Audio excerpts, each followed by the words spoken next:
I've gotten a couple questions about sitting recently. So let's see. He is 18 weeks or 4 months and a couple days. So just to kind of give you an idea of where he is at on the age spectrum. So let's see. If I don't give him any support, you can kind of see as he goes forward, well, he doesn't have the strength to hold himself up yet. But you can see as he starts to go forward, the head comes back because he's recognizing that he's falling off balance. He just doesn't have the ability to use the muscles and to counterbalance at the legs to fix it yet. He's exactly where he should be in terms of sitting. And let's see, you can also see it from the side. So he's getting a little bit more upright in his posture. You can kind of see, except that he likes to look, but you can see him start to correct when he feels the balance going. I have my hands here just so he's not like falling, but I'm not holding him tight. So how do we promote sitting with little ones? So you can start sitting babies up earlier. You know, you want to be aware of their head control. So that is a big thing. Like you don't want a head that's kind of flopping all over the place. However, the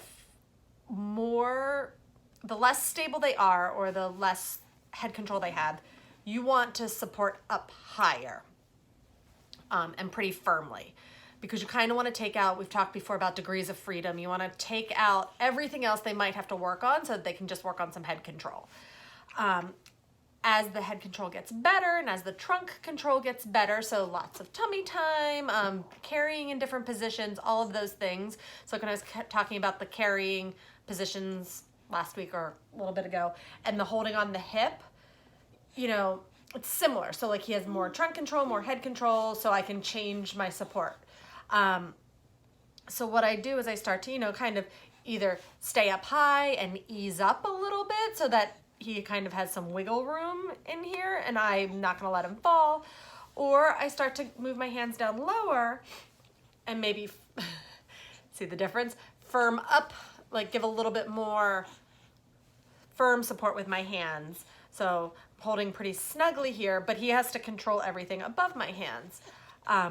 As he does pretty good with that, I can start to relax a little bit, and I'm kind of giving those boundaries of he'll go forward, feel my hands, he might try to sit back up again and kind of feel the back of my hands. That's probably still a little bit advanced for where he's at. Might also get a little bit of like side to side. So that's for just kind of sitting on the floor, you know, maybe you and your partner or you and somebody else across from each other so that you can have some upright. It gives them a different vantage point as they start to explore their environment. So again, just being aware of how much support they need. Now, if you want to challenge them a little bit, you can always use a therapy ball for this. Not everybody has access to a therapy ball. So if I was sitting up on the chair, you know, I could tip them a little bit, watch the head kind of come up, start to move over this way. It can come forward. So again, you don't need a therapy ball. You can use your lap. I'm also getting a little bit of a core workout in right now doing this, but you know, you could have it as if we were sitting on a chair and kind of move my legs this way, forward and back. And again, same concepts are gonna go with where I'm holding my hands. I'm gonna feel how much support he needs, because again, safety is always the most important. And if he needs more support, I hold firmer or come up higher. Less support, I come down lower or start to loosen my grip a little bit. It's just playing around with it. But so those are some ways to start to progress that independent sitting balance. Let me know if you have any questions. All right, thanks.